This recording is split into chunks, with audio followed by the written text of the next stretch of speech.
Jackie nakwambia huyo boy si mbona wewe. Claire ni nini? Niamini si mzuri na wewe by the name toxic. Si ni wangu, mbona inakuuma? Mimi najua mimi nakuhurumia. Niume mbona mimi nakuhurumia tu juu ta heartbreakiwa. Leo kwanza amenitumia 30k asubuhi. Ati 30k? Eh. Umejua ametoa wapi hizo pesa? Anaweza kuwa tu anafanya fraud huku hivi alafu mkuje mshiko. Si akona pesa, akona kazi. Ukitumia pesa uliza pesa ametoa wapi? 30k tu once mtu anakutumia tu 30k once. Si akona kazi Claire. Wewe shaishinda. Bedhe Jackie, unitumie 200 yake. 200. Si umesema sasa ni mbaya na sijui hiyo pesa ametoa wapi?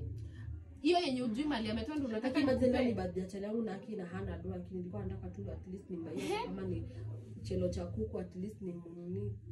Sasa birthday ya chali yako inatoana wapi na nini? Sawa basi ndio hata kuna boss twende hata out kufanya nini na hatuna pesa. Wewe uko na pesa? Chali yako anaweza lipa. Si umesema ni mtoxic? Ni mtoxic. Jackie mtumie. Kama uko na chance ya kutumia mtu toxic mtumie. Mbona unataka alipe bill na umesema ni mtoxic? Si umtumie, si anataka kukutumia.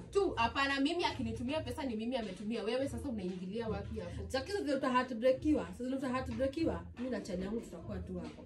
Ni mkwe tu juu sasa. Umesema ni mbaya, unataka atutumie pesa. Kama twende au tutumie 200 na kutolewa wapi? Si umesema hiyo pesa ujui mali ametoa? Unataka pesa yenye ujui. Kaa basi. Si nimekaa. Wewe unaona kama nimesimama, si nimekaa. Ni tamu. Si nimekaa. Mimi hata nitoka kwa nyumba yako. Si utoke. Nani hata alikuwa amekuita? Maliza enda nayo hata enda na mkembe.